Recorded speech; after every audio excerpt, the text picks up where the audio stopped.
Tim and I have been talking about all kinds of things, and we could pause just for a few moments if there's some questions that are really simple that have a yes or no answer. We could pause for that. I was just there are many things. There are so many points of view. The Japanese would say there are many roads up Mount Fuji, and I like that idea. There are lots of different ways we approach recovery. One of the arguments we'll have where I live is, are we recovered or recovering? And the answer is yes. The answer is yes. You have recovered. We're just so relieved. Don't stop now. There's work to be done. And I think there's always work to be done. There's a problem some of us might have of the perfectionism sneaks in. I should be so much better by now. I've got 20 years of sobriety and I'm still doing X, Y, or Z. I should be so much better by now. And I think that's a pretty oppressive way to think. My friend Annie Lamott will say perfectionism is the voice of the oppressor. And self-acceptance is freedom, and many of us are out of balance, and we do this a day at a time, and there's always more work to do. My sponsor died this past January, 52 years sober. And he had a very active program, lots of service. He was peaceful and calm and friendly and kind to lots of people, very kind to me over the years. And I thought, what you do, of course, is steps 1, 2, 3, 1, 2, 3, 1, 2, 3. And then after a while, you do 9, 10, 11, 11, 12, 11, 12, 10, 11, 12. I can't even come up with the numbers right. I'm so flummoxed. 10, 11, 12, 10, 11, 12, and then that's how your life goes. And that works until life happens. And what happened with my sponsor is signs of dementia, which he had for 10 years before he passed. And for 6 or 7 of those 10 years, he was still able to do a lot of things. But he would repeat himself and forget, and the short-term memory was gone. And the state of California took his driver's license away, which was the right decision, but he hated it. Without my driver's license, who am I? Freedom, independence. And we would talk about it. He wasn't afraid. He knew what was happening. He wasn't angry. He wasn't embarrassed. And he would talk about steps 1, 2, 3. The powerlessness, the unmanageability over my memory. His sister took him to the brain doctor, and they took a picture of his brain, and the short-term memory part was getting pretty dark. And he went to a meeting afterwards, and he said, I'm Terry, I'm an alcoholic, and I'm losing my mind. Everyone, ha, ha, ha. He said, no, I've got a picture, And he showed them it's really disappearing. And his acceptance of it, and his talking about it, and his gentleness with it, we who were his sponsees paid attention to this very much. The letting go and the letting go and the letting go. So there's always something. And I'm an older person, not a younger person, and I notice I get tired much more quickly. I bounce back much more slowly, and I have to pay attention to this with great attention. And there are some things I can just no longer do. And some things I need to let go of. Some of my busy and some of my projects I've let go of. At the start of COVID, I thought I'd learned the Russian alphabet. I haven't. And then I thought I'd learned the Hebrew alphabet. I haven't.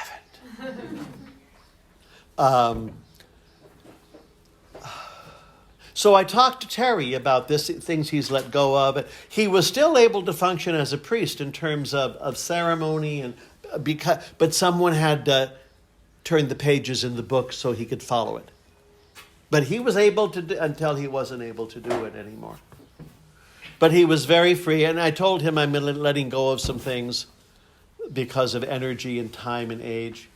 And he said, some things we let go of, some things are taken away.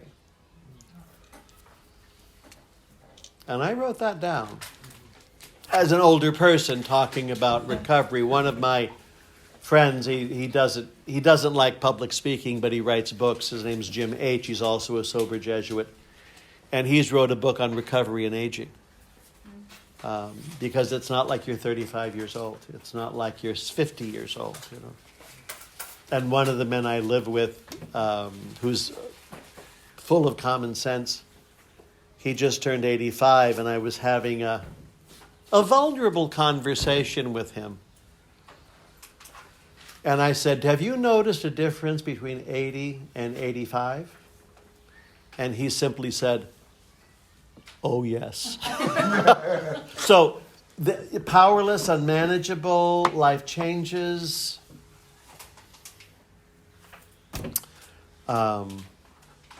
The second tradition, this is the short form.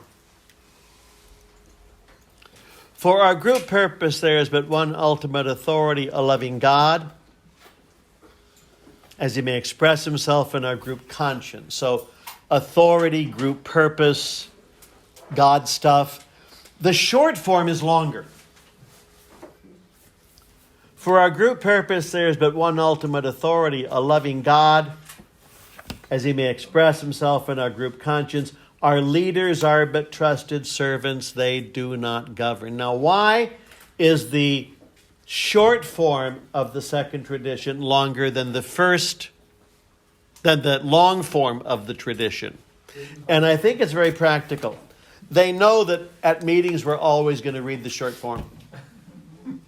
And they want us to hear, our leaders are but trusted servants, they do not govern. They want us to hear that over and over and over again.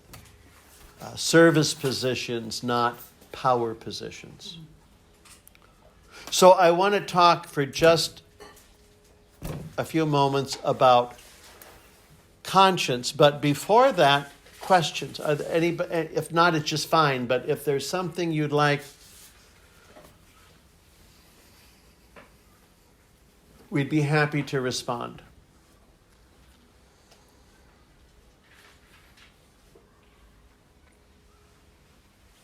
Okay, I'm gonna. Here, number one and number two. Okay, I'm not going to ask. The question doesn't have to be to what you just said, right?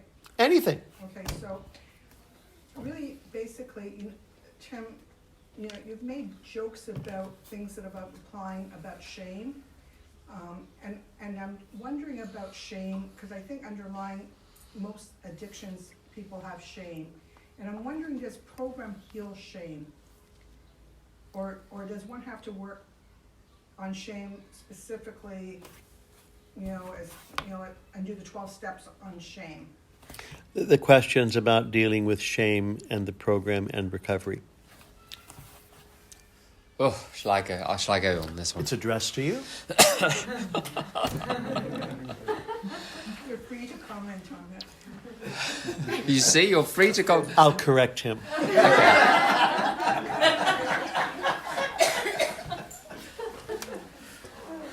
To me, there are two aspects to this. I remember someone, when I was about 15 years sober, I'd made over the years a lot of amends, but my step 8, my big step 8 when I was new in AA had been superficial. And my step 9, I had found ways of justifying not approaching certain people or dealing with certain situations. And then there were all sorts of things which I'd done over the years sober, which I had never apologised for, I'd never acknowledged, I'd never dealt with. They just built up. And I remember my friend Saskia saying to me something that a Benedictine monk has said to her, which is, God loves you even though you're sort of full of all of these difficulties. And she said it to me. And I thought, I understand you intellectually, but it doesn't have any effect whatsoever on me. Until, at 15 years sober, I went through the steps very, very thoroughly. I dotted the I's and crossed the T's and filled in all of the gaps. And I had a list of between 70 and 80 people, and I dealt with the list in a couple of weeks. I just cleared my schedule and dealt with it. Boom, boom, boom, one after another until it was done. I don't like doing step work. So when I've got step work to do, I just get it out of the way. I don't want it hanging over me like a cloud. So I got through it very quickly. And the thing that I'd known for years, because it wasn't a novel idea when Saskia said it, I'd come across it before. I'd known it for years, but when I completed the last amend on the list, I went for a run. I run a lot. I went for a run. I said to the higher power, show me anyone else that I have unfinished business with. And on the run, no names came, because I'd done the exercise a couple of times before to try to get a complete list. And I went to a meeting that evening, and I was absolutely fizzing with life that day. And I thought, the strangest thing, there's nothing wrong with me. And there has never been anything wrong with me. I've had cranky thoughts, and I've had behaviour which hasn't helped anyone, to put it mildly. My thinking, my values, my attitudes have often sucked, but I am not identified anymore with those things. Really bad software was loaded onto the computer when I was born, or it was acquired along the way. I don't know. I don't care. But what the program has done, it's reprogrammed the software. So all of the output of that software, which caused so much havoc for me and for other people, was coming from the software which was being used by an innocent operator. So I'm innocent, but I'm responsible for cleaning up the mess because no one else is going to. The second thing is, I use WhatsApp for my communications because it's the only app I've found which you can use it domestically, you can use it internationally, whatever country people are in, it works, and it's free, so it's very helpful. And you can have it on the computer so you can type, you can use it like a phone, it's perfect. And I scrolled down to count how many WhatsApp conversations I've had, or WhatsApp phone calls I've had with people in recovery over the last year, just as an experiment. And I think it was 800 people that I've had contact with. And hearing myself in other people's stories again and again and again, and realising with every single one, this is just an ordinary person who's been effed up by the programming and is trying to get better. I see the innocence in them much more quickly than I see the innocence in me. So that initial lesson that I'm okay has been amplified and maintained by seeing the same innocence in other people behind all of the behaviour, which is why I think the first 11 steps prepared me for step 12, and the step 12 is where the healing came. When you hear the same thing again and again and again with different people, you know it's not the people. This is just a terrible idea in society which has glommed onto people. They've made it their own, but it's not who they really are. And shame is not really an issue for me anymore, and it absolutely was. So the answer for me although I've done some sort of fancy spiritual things maybe over the years and odd little psychological things, like the one psychological thing which has really helped, I got a list from a psychologist from some psychology materials of cognitive distortions. It really helps me to know that the picture I paint of any situation that is going on is going to be distorted by the way I look at things naturally, and I need to adjust for that. When I adjust for that, that helps. There are little things which have helped along the way on the outside. There are a few religious things which have helped. But honestly, in my experience, the steps, the traditions, and the concepts, again and again and again, the answer is in there somewhere. And if it doesn't work the first time, I've had another go and another go and another go, and eventually I get there. So the answer is yes. That's the short. The answer is yes. You can write down yes. There you go.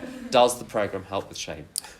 I think some of the shame stuff or the self-loathing stuff, I throw them under defects of character, the 6th and 7th step, flaws, shortcomings, and I can ask to have those removed one day at a time. And I had huge amounts of shame and responsibility, and the program does help. Talking about it helps. Hearing other people talk about it helps. There's a book I read by an American physician named Gerald May, M-A-Y, Gerald, and the book was called Simply Sane, the Spirituality of Mental Health. That's its title. It's written in 1976. He's written other things. He's written something called Addiction and Grace, which was read very popularly by a lot of people. I hated the first chapter. I tried it again. I hated the first chapter. I tried it again. I hated the first chapter. I mentioned it to someone. They said, skip the first chapter. And I liked the rest of the book just fine. But in Addiction and Grace, the Spirituality of Mental Health, one of the things he says is self-acceptance is freedom. If I can accept how I'm wired and work with it, I can have a pretty good life. Acknowledging that I may have a tendency to felony or homicide or what, but here I am, and I don't have to act badly on those things, but I need to know they're there. Self-acceptance is freedom. And I read that book about every 10 years. He has lots to say. It's a slow read. And one of the things he says about growing up and being alive and being human, he says, practice the slow, quiet art of waiting. It's a slow and quiet art to wait, instead of demanding instant results immediately. So the waiting, the growth, the development, the evolution happens. But the secrets, hearing 5th steps, doing my own 5th step, the stuff in there I don't want people to know, I've never said aloud before. There is a liberation in holding some things up to the light, where air and light get to them and they heal. I think that's part of the therapeutic process. I think that's part of, we're as sick as our secrets. I don't have any secrets. I mean, I don't tell everybody anything because most of it's very boring, but there are people I have no secrets from whatsoever. And there's a freedom there. And an acknowledgement. I have a little trouble on occasion with authority figures. My suspicion is that's never going to go away. I can live with that. But I need to know, when I'm around an authority figure, I become very charming. And I try to defang them and seduce them with charm. And when I find myself doing that, the best thing I can do is apologize and go talk to someone else, because it's just awful. But I will have that response to them. I saw, when I started seeing Dr. Fink, who ran the methadone clinic in Berkeley, so I'm sober 10, 12 years, 8 or 10 or 12 years. The first 20 years are a blur. And I told her all about me, the 50-minute hour. And I told her about alcoholism, my parents' stuff, things, some God stuff. And I finished, and there's about 3 minutes left, and I said, Dr. Fink, I never called her Geraldine. Dr. Fink, do you have any questions for me? And she said, just one. And I said, yes. She said, are you always this charming? And I said, excuse me. She said, charm, very alcoholic. You don't have to do that here. See you next week. And I was horrified, because that's how I deal with. She was very good for me to help deal with some of my own crazy. You had a question. I do.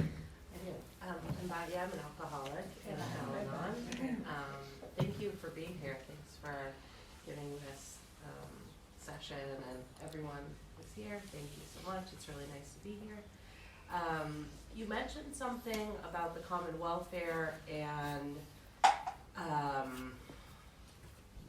sharing the hope and having composure in meetings with our shares. So I just wanted to inquire a little more about that, the balance between not having secrets, rigorous honesty, coming into a meeting and just blurting out, I'm having the worst day of my life, versus composed, and how do you think that fits in with the common welfare?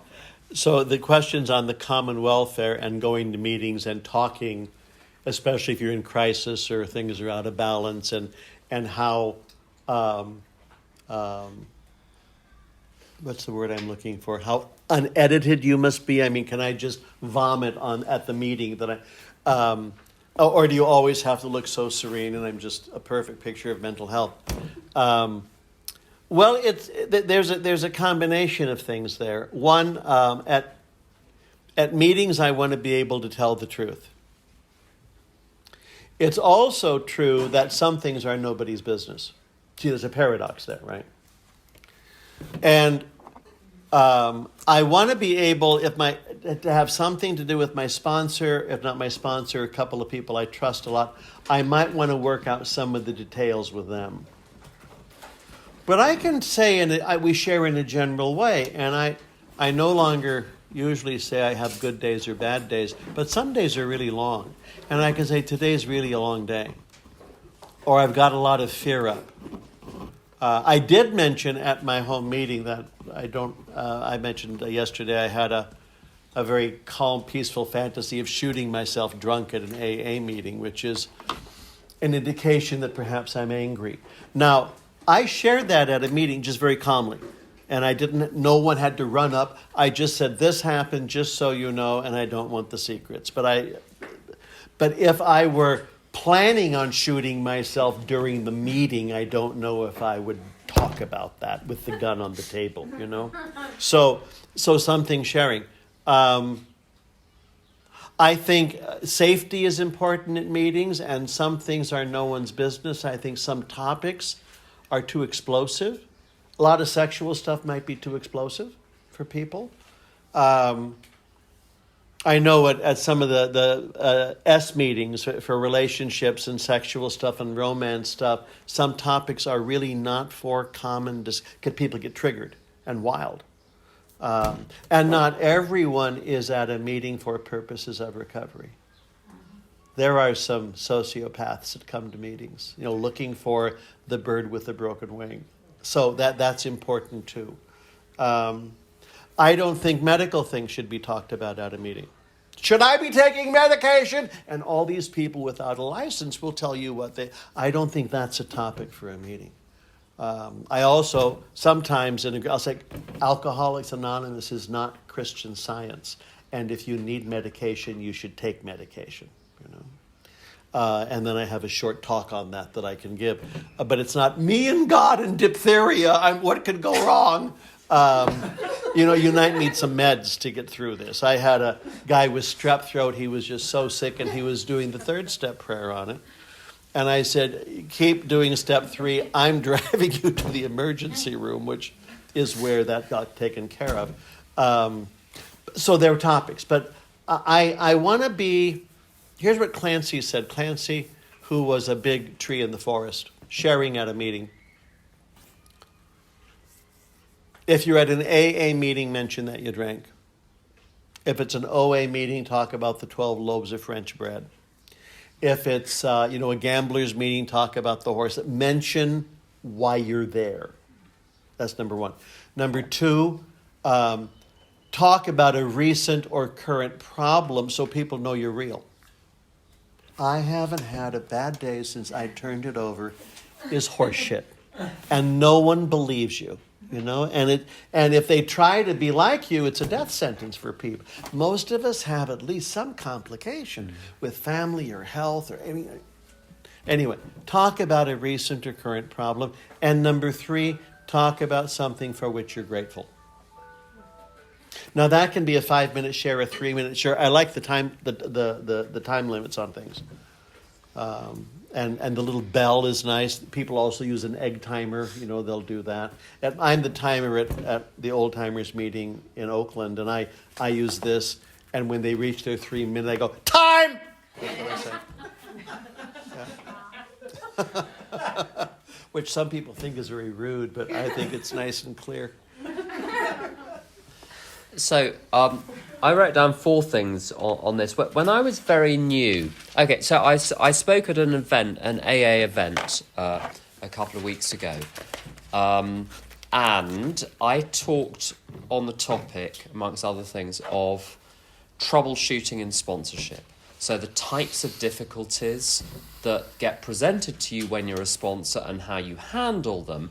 But in order to make it a palatable talk, I had to talk about how I had actually behaved in those difficult ways myself, and then how I could handle that on the other side as a sponsor, so it wasn't all attack.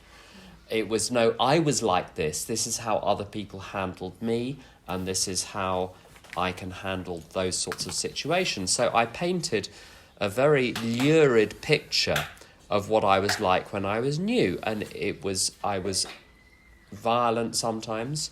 I was certainly antisocial.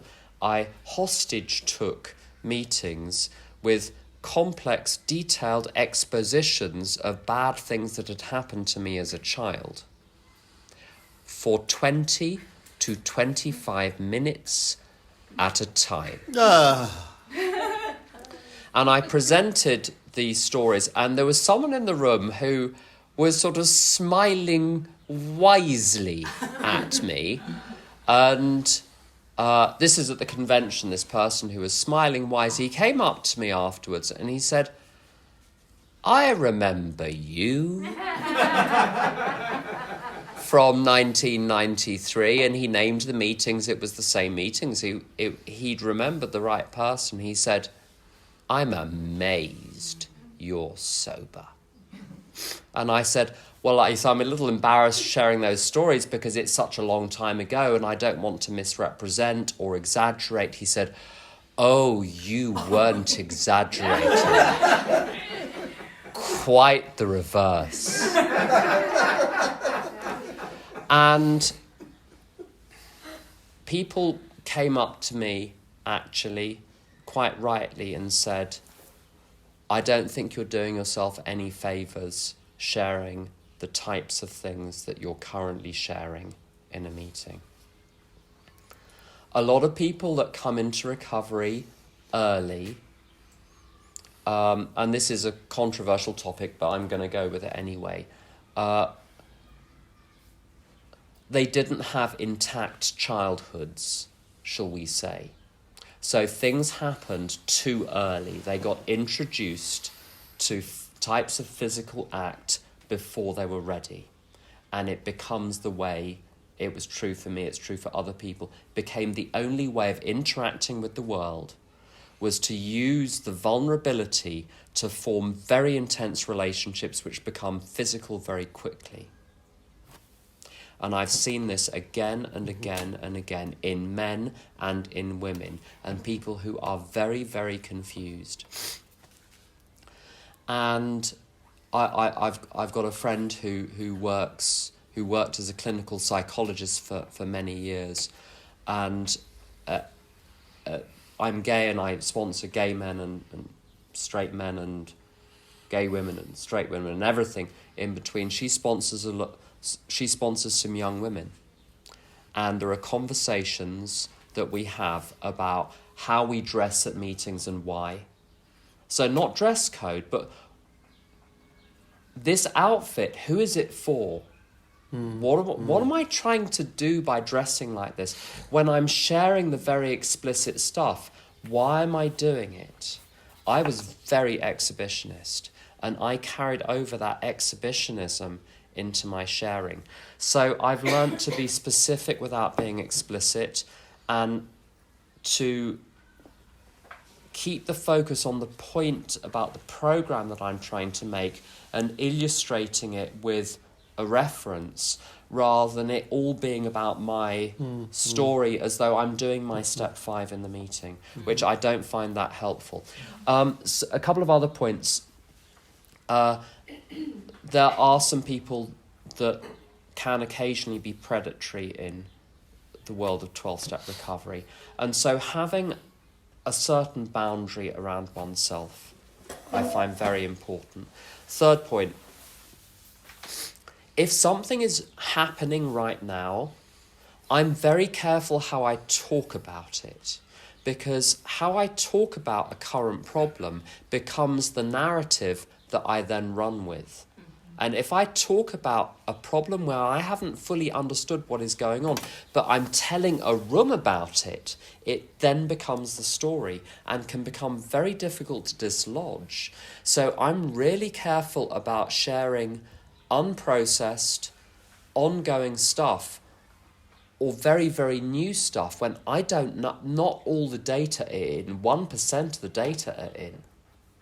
So I give it a bit before, and it does get talked about, but not straight away. And meetings are one part of the program for me. The real program I have is a relationship with a higher power. That's the centre of it. And there are lots of people involved. There are lots of daily actions. There's this step, there's that step, and then there's a meeting too. So that by the time I get to the meeting, I've already been applying the program to the situation, and I've got something to share about. I've had times when all I'm doing are meetings, and then I come into the meeting like a champagne bottle that's been shaken, and I just explode all over the room and relieved, and then go home again, and that's my program. That's not a program. That's, to me, that's misusing the room to compensate for the fact I'm not doing anything else. So those are some. So I can be real, but there's some real caution there, because it's a public space. Mm-hmm. It's not a private space. It's a public space, and we let anyone in, and do. Mm-hmm. So. One of my, I sponsor a couple of remarkable human beings. And one of them, I've known her for many years. I sponsor some women and some men in the world, you know. People sponsor people. That's controversial in some areas because there are rules. But my friend, I've been a sponsor for over 40 years.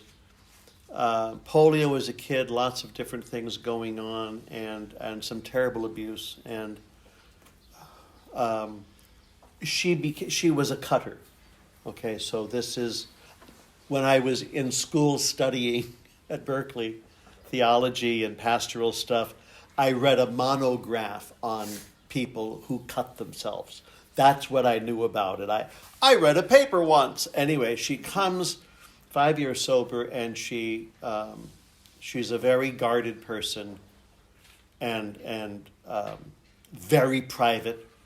And at 5 years sober, she pulled back her arm and showed me her arm, and she said, "I do this." Well, I knew enough to know this is really important stuff. I also knew enough to know this is not for me to fix. This is very skilled therapy. This is, I read a paper about that. Here's what. So we talked about a therapy, and I connected her with an extraordinary person. She was in therapy for a long time. She's fine today. She has a real life today. If you could call a dog rescue person someone who has a real life, she has a real life today.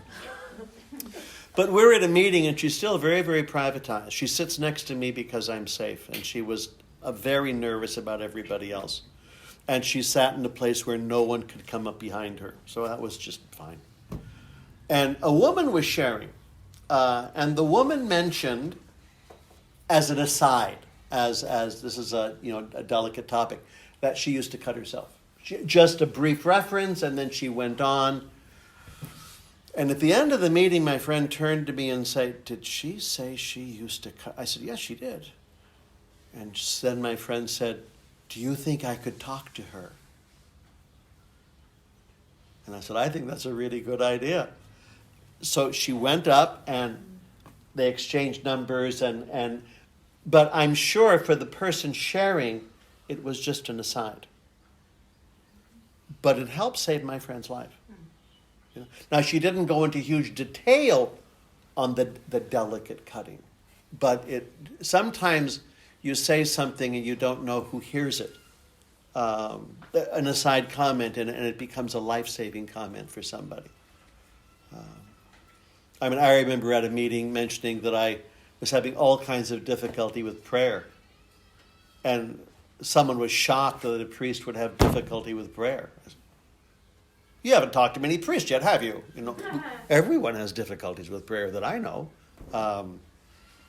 Anyway, Al-Anon lets me know that I'm not there to rescue crazy people. Right. And they get to be as crazy as they want to be. And there are other places you can go, and we hope these people live. Like Lady Deacon versus Elder Statesman, essentially. Yeah, there's a line in the book, one of my favorite ones: "Avoid the deliberate manufacture of misery." Mm-hmm. Yeah.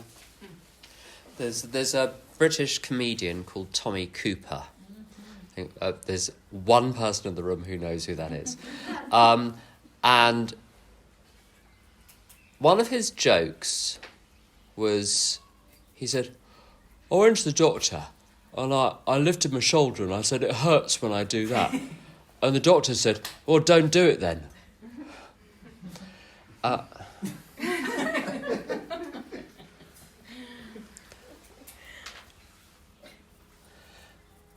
I have enough problems.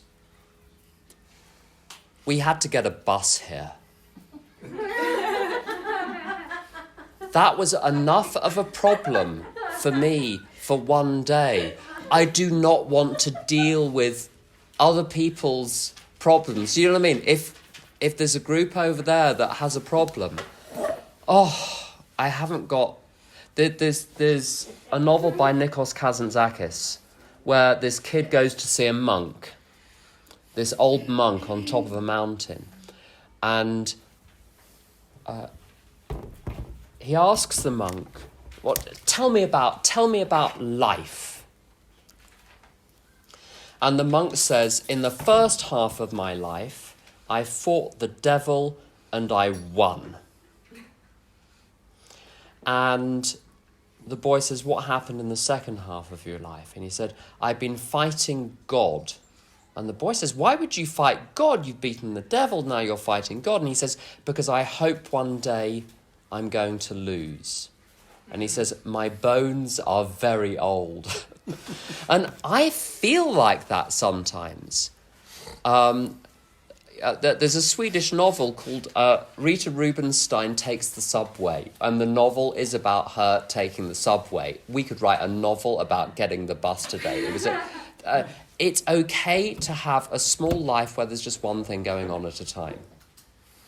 And you see, I'm so attracted to, if there's a room of people and one person doesn't like me, my project can become getting that person to like me.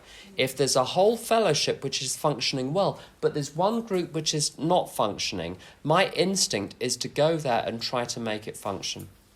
And I was a member of a group many years ago where we had a group conscience because things were getting fiery and difficult.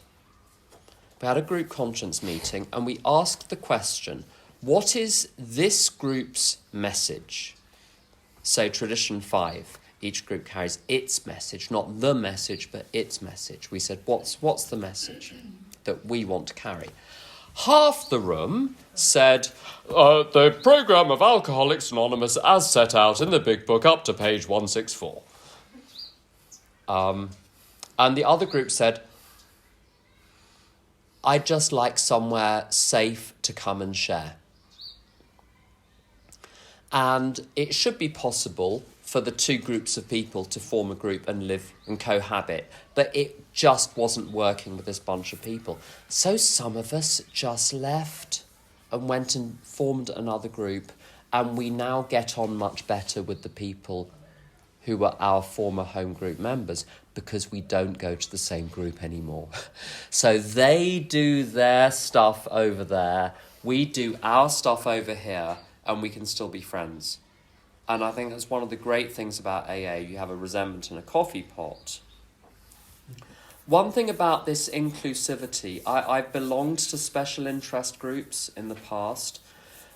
I'm not keen on belonging to them anymore. I do go very occasionally. I've spoken at events which are for special interest groups. But I like the idea of everyone being welcome no matter what, with no criteria. And even sometimes attempts to make things inclusive divide things up. So it's one of the big topics in London at the moment. Originally, we just had greeters at meetings. And then we had male greeters and female greeters. And now the question is, do we have a male greeter, a female greeter, and a non-binary greeter? And it called every group that discusses this, it's an argument. You know, we're a fellowship, are we a fellowship of men and women? Or are we a fellowship of people and groups fall out over this? I'm erring on the side now of not dividing people up into groups. How about we just have greeters? And people can just talk. We have a bank of greeters and you just talk to the person you feel comfortable with. And we don't have to legislate everything. There's one last thing on this inclusivity thing, and then I'll come back to your question. Some places they say with sponsorship, the men for the men and the women for the women, which is fine as long as you only have heterosexuals. Maybe that's fine. But sometimes people have got a real problem with their own biological sex, but they can talk to people of the other sex and get over the problem, and then they can talk to everyone. There are lots of reasons why people have to follow a different pattern. And there was an old Northern Irishman, old Ulsterman in AA in London called Frank, who said this: men for the men, women for the women. How about alcoholics sponsoring alcoholics, is what you said. And there's a poster apparently in San Francisco. The men sponsor the men, the women sponsor the women, and in San Francisco, the gays sponsor everyone. I think there is something in... It's unfair, and I hope they live to be 30. I go to a meeting that's old-timers, but everybody's welcome. And we have some really young people show up because they want to hang out with old people because we're not as jumpy. They get tired of the jumpy. But others need the jumpy. I mean, we're not.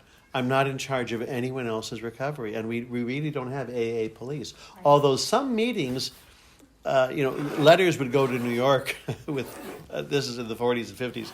To Bill Wilson, at this meeting, they're drinking beer. Is that a good idea? And then they'd write back and say, probably not a good idea. And there might be some central clearinghouse, But meetings get reputations. This is a safe meeting. This is not a safe meeting. This is an interesting meeting. This is a scary meeting. And part of this is let God do God's work. And every so often you have to start a new meeting, where everybody's welcome. I like that. I like the inclusivity also. This is a few years ago, 10, 12 years ago, we started coming to meetings in Berkeley, French-speaking West Africans who were all Muslims. My name is Abdullah, I am alcoholic.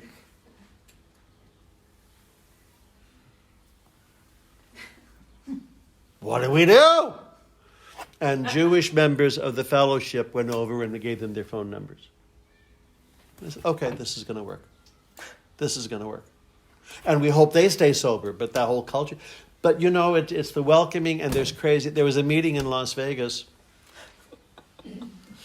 This isn't gossip because it's true. There was a meeting in Las Vegas where they would check people out, and then they'd come up to you and say, we think you're really serious about your sobriety, and we think you're ready to join the real AA. And we meet in the back room. And in the back room, they'd be in a group, and you were to accept Jesus as your personal Lord and Savior. And this lady talked to me, and she was a Jewish lady. She said, really? I said, I don't think that's AA. And I ran it by my sponsor, who had much common sense. And he said, the reason it's not AA is because AA doesn't have any back rooms. I mean, what you see is what you get. Now, this little group functioned for several years until they all ran off into the jungle and killed themselves. I mean, metaphorically speaking, they couldn't sustain it because it's nuts. And that happens. Meetings happen. One of the reasons Los Angeles has 4,000 meetings a week is because there are so many resentments. Enraged people starting a new meeting. And then Bangkok, Thailand used to have a big meeting house, and then there was an explosion and argument, and all of a sudden there's meetings all over the city. That's good. Well, one thing I wanted to say, what I sense in the question, I may be wrong, is that you have concern for the individuals who are going there, who you feel might be being misled by the setup, and how can I reach those individuals? Yes. When I was new, I got given a so-called where to find. In London, there were 550 meetings per week. Now there are 1,200 or something. And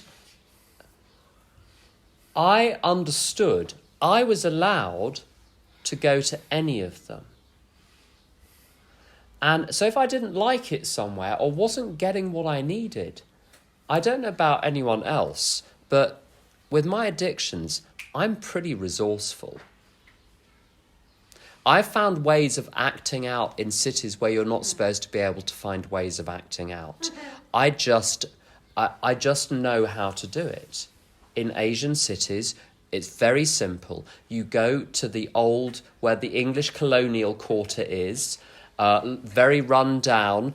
I know exactly how to find it within half an hour of landing and get to the hotel, drop the bags, and with half an hour, I've found my people.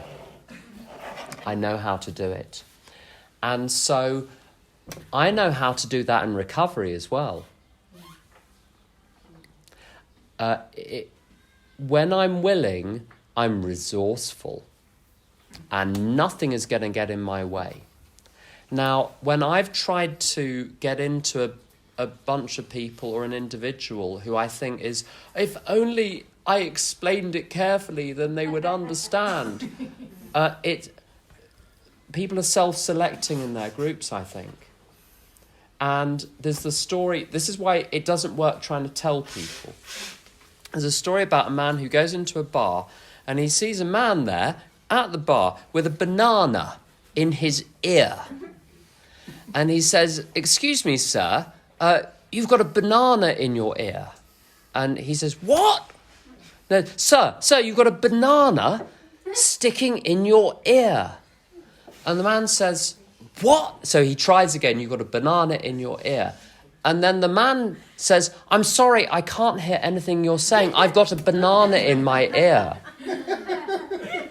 So it's not that people don't understand the point that I'm trying to make.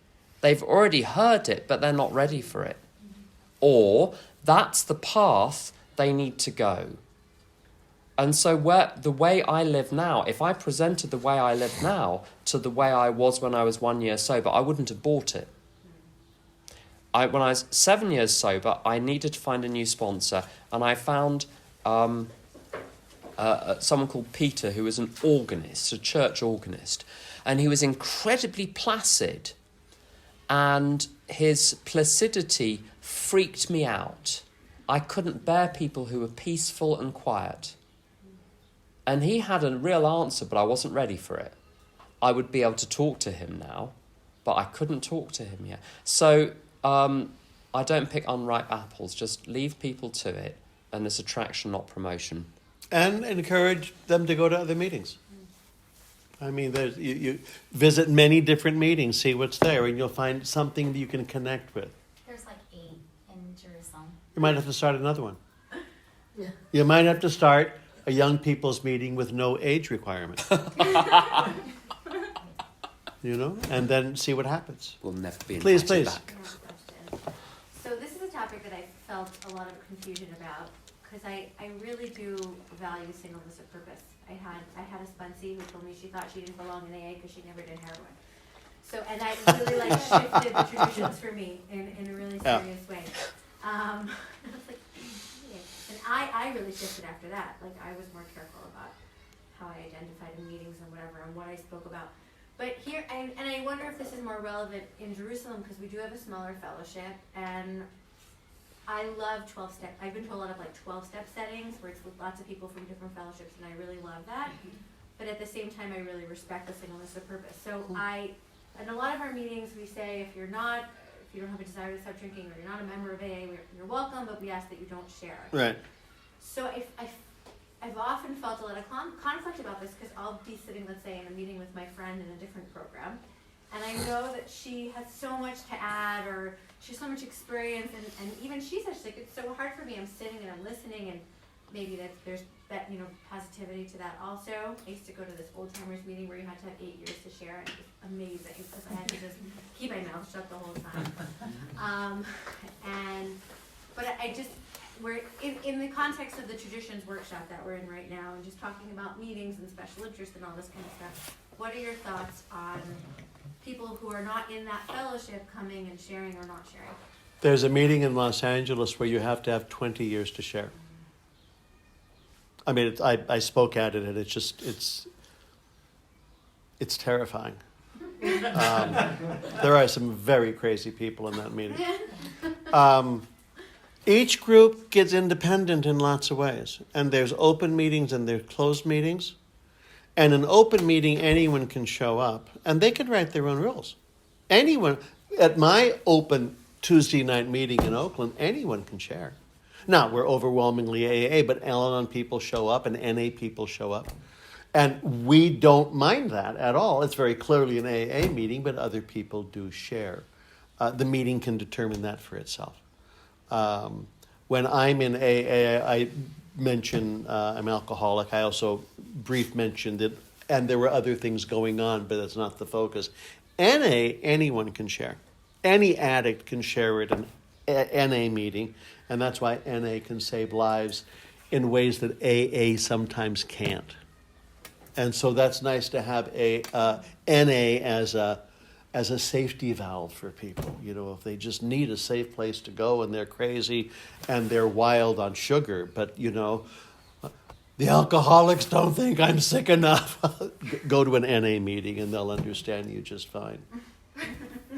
There's a question here which I think speaks to the same topic. Why does one have to be in more than one group if the 12 steps are the same? Since it's my understanding that the 12 steps is a journey from being identified or operating from ego to God consciousness and a desire to be in service. So I think the idea behind that question is the steps, with the exception of 1 and 12, are largely the same, between all the different fellowships. And as you say, there's a very common language between the different fellowships. Can one get away with just being in one? At the other extreme, can one just go to lots of different fellowships? There are 3 reasons why I don't just go to one fellowship. The first one is identification. I've been in AA meetings in the big book they talk about an eastern city, and it's only certain eastern city. It's only it's Akron. It's like 1/6 of the way. Certain western city. That's it. It's a certain western city, and it's 1/3 of the way across the country. If it that has nothing to do with the West. Exactly. Yeah. It's a lie in the big book. It's western to New York. I could see as a Californian you take real issue with it. Yes, very good. Now, I was in an eastern city in America where it was in New York. And well, it's a big city. You're not going to figure out which meeting, if I almost said the address then on purpose. Famous venue, lots and lots of meetings, and no one mentioned alcohol, but people were very specific about all sorts of other drugs where the methods of administration were not even familiar to me, and there was all sorts of terminology I didn't understand. And I thought, if I had a new alcoholic with me and I wanted to bring them to a meeting where they could identify that this is a bunch of people with the same problem, where could I take them if not an AA meeting? There is nowhere else to take them. So I think it's terribly important, specifically for people in the very early stages. But step 2 for me is based on you and I have exactly the same problem. You have a solution and you know how you got there, and you can show me how you got there. And that's 99% of my step 2. And yes, God is behind it, but the mechanics of it have identification as the base. So there has to be a place where I identify. And I think one of the big reasons the other fellowships exist, this is an opinion, is to give people who can't access AA because they're not alcoholics a rallying point, a departure point for the rest of the steps, a place they can go. Now, I've got problems in lots of different areas, and I don't go to a fellowship for every single one. But there are a couple of reasons I do spend a lot of time in Al-Anon as well as AA, and why I also I go to one S meeting a week, just me and some sponsees from different S fellowships, a half-hour meeting. If I don't hear you talking about your delusions to do with the substance, the addiction, the behaviour, my old delusions start to come back. And it resensitizes me again and again and again to the exact nature of my problems. I fall asleep to myself very easily. And the last thing, when I've got someone new, it's very often they've got 4 or 5 addictions kicking off at once. And the question is, well, which fellowship do I join? Which fellowship do I do the steps in? Which fellowship do I have a sponsor in? And in London, we've got a very handy solution for this, which is in all the fellowships except Al-Anon, the big book, and Al-Anon and NA, the big book is usually acceptable as a basic text. So OA, SA, the other fellowships. Cocaine Anonymous. So the drug addicts can go to Cocaine Anonymous to use the big book. So it doesn't matter, pick the fellowship which you feel is home, but I know a lot of people, everyone knows each other. If I've got someone who is AA and also having a problem with food, I've got a friend who runs a little steps 1, 2 and 3 group for OA.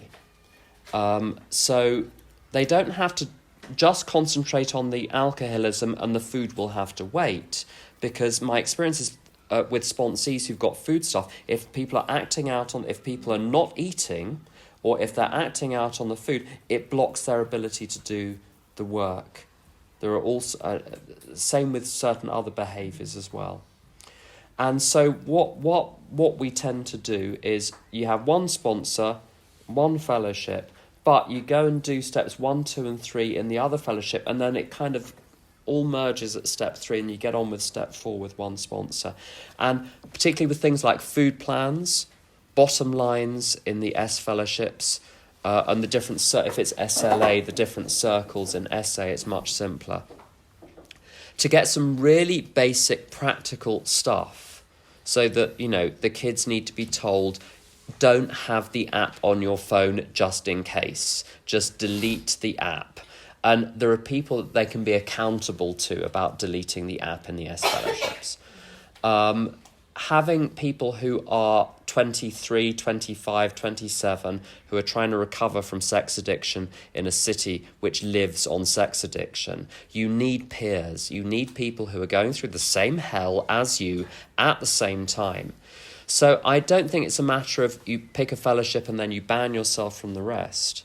One point about AA and Al-Anon, why I do both when it's apparently the same steps. I feel sometimes with all of the Al-Anon ideas, if you take any Al-Anon idea, you can find the idea somewhere in the AA literature if you look hard enough. But the Al-Anon literature seems to concentrate those ideas about specifically the relationships with disordered people in one place. And so slow rain will eventually put the fire out if your house is burning down. But if your house is burning down, it's much more sensible to get the fire brigade in. And that's what Al-Anon did for me. It got the fire brigade in and did quickly what AA was doing slowly in terms of detaching me from the alcoholics in my life. So that's a complicated non-answer to any question. I'm sorry about that. Can I follow up on the question? Yes. Because I just want to clarify, thank you both so much. I mean, you both shared incredible stuff, but I'm not sure if I'm getting clarity on my precise question. So, for example, if either one of you would, and I really want to be clear, I really value what both of you said. If both of you were, let's say we're sitting in a business meeting of your home group, and the topic was, we have lots of people coming, there's only one, let's say, OA meeting in our neighborhood, and so a lot of them come to our open meeting, do we let them share or not? Is it an issue with traditions? Is it like, now I can't remember which one's Tim and which one's Tom, sorry. Tim. Each group. I'm the taller, better looking one. Okay. Either the group gets to decide that. And if the group were to decide, yes, let's let them share, that's not They get a to share. violation of singleness or purpose? The groups are independent. Okay. The groups are independent. You get to make those decisions. If your group wants to do X, Y, and Z with blue hats, they can. You know? It doesn't affect the other group. This is a specific situation. And I think that this would be a group conscience situation too, which I'm going to talk about for just a second. This is a thing. I think that's my question. Is it a group conscience or a tradition issue? I think it's a group conscience issue.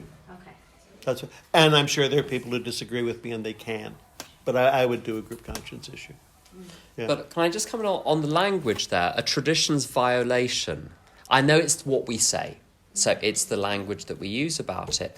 But I'm moving away from even thinking that there is such a thing as there are very rare occasions of very obvious traditions violations. So when an AA member goes on television and says, I am a member of AA, that's a very strict...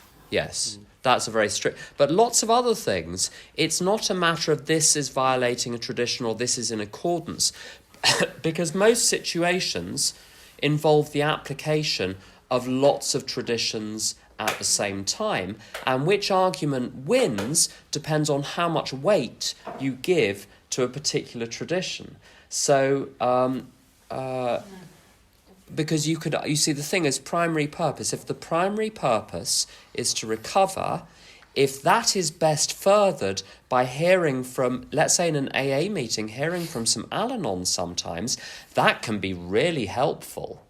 That could be argued to further the primary purpose of the AA group.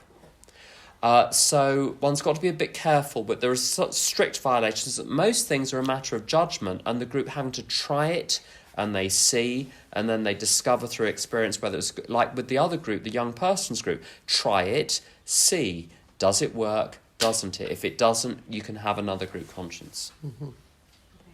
Thank you. Hi, thanks so much for your talks, both of you. I have a question about therapy jargon that Yes. comes into the room. So I guess the question is, if you hear someone coming in frequently sharing about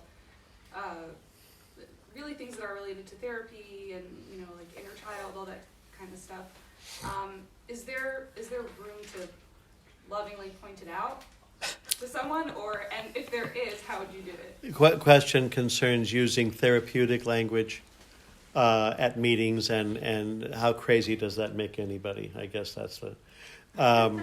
people come in with all sorts of things, and I think we learn to speak recovery by speaking recovery. And what I get to do a lot is role model that. But you're going to hear people coming in with their stuff. You know, people from specific religious backgrounds might use that kind of language. People from therapeutic backgrounds might use that language. People who've read a new book might be using that kind of language. And it's highly irritating for those of us who are so evolved. However, I don't... sometimes it's just jargon.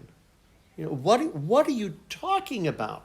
But it can be highly irritating. In fact, I've been to meetings where 80% of the meeting just drove me to distraction for very good reasons. But 20% saved my life. So what I get to do is role model appropriate behavior. I don't want to be using a lot of vulgar language. I don't want to be doing sorts of things that would bother me. I want to keep the focus on, and then over time others may notice how to do this. When I'm in NA, I talk NA. When I'm in Al-Anon, I talk Al-Anon. It's not my job to go around pointing out errors wherever they exist, which is exhausting, you know.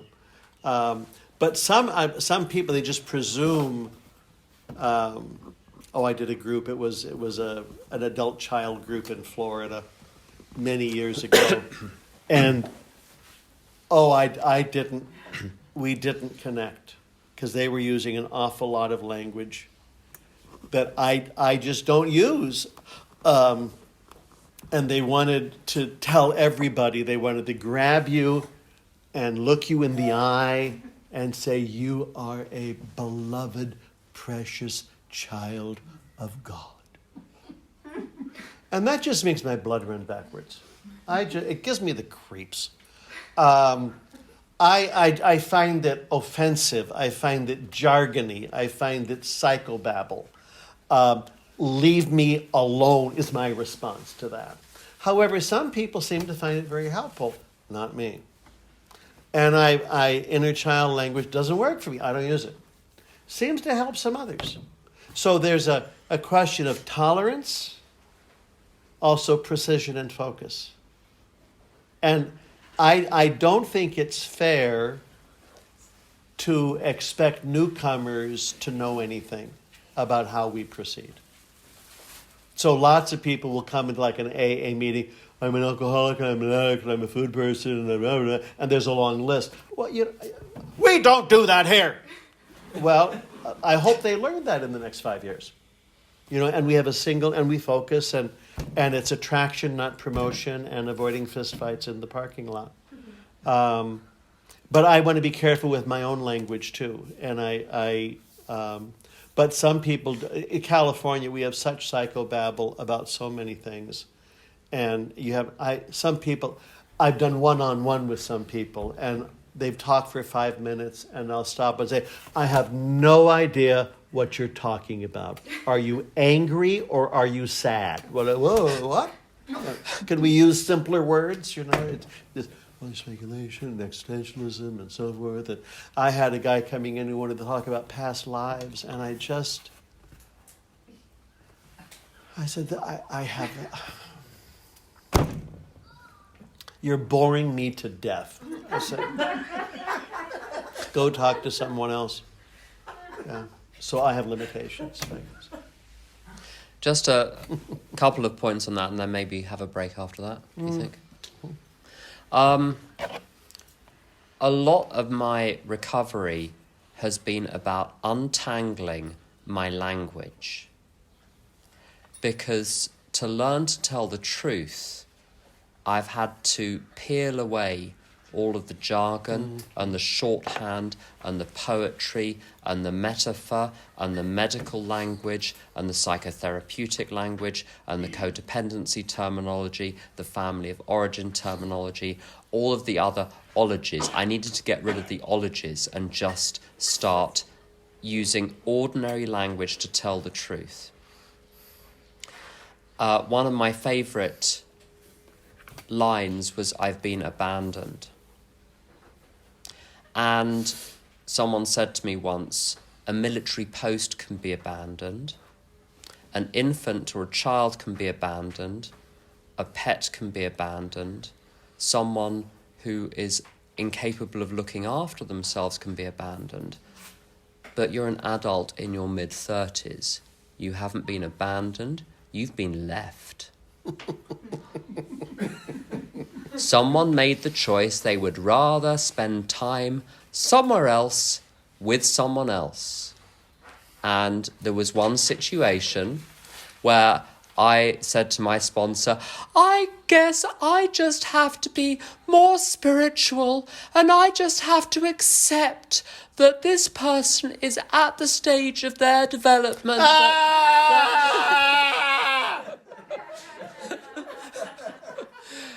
I said this to my sponsor and he said to me, have you considered maybe that his behaviour towards you was his defence against your defects of character? And then we can have a real conversation about what happened and why it happened. Bringing it down to earth, and it's exactly the same in step 4.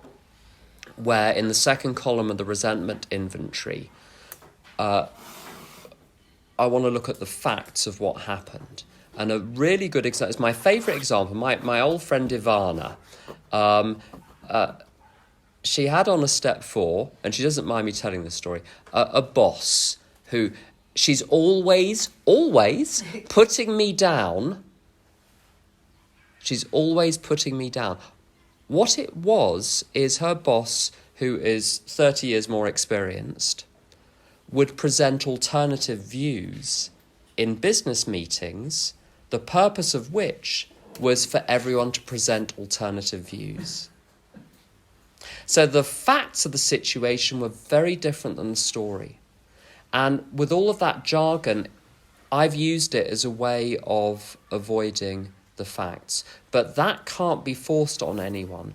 And learning to tell the truth has been a very slow process, and sometimes it's the only way people can get anything out is to use the language that they've learnt somewhere else, because they feel that there's something is being conveyed. And you and I may think, well, there's more to it than that, and that may be true. But if that's the best someone can do right now, good for them. One of the benefits of most of the literature is it's in ordinary speech. Pretty basic ordinary speech. You don't have to invent new vocabulary to understand the book. When I was in they made me study philosophy for a very long time. Thank God I could drink.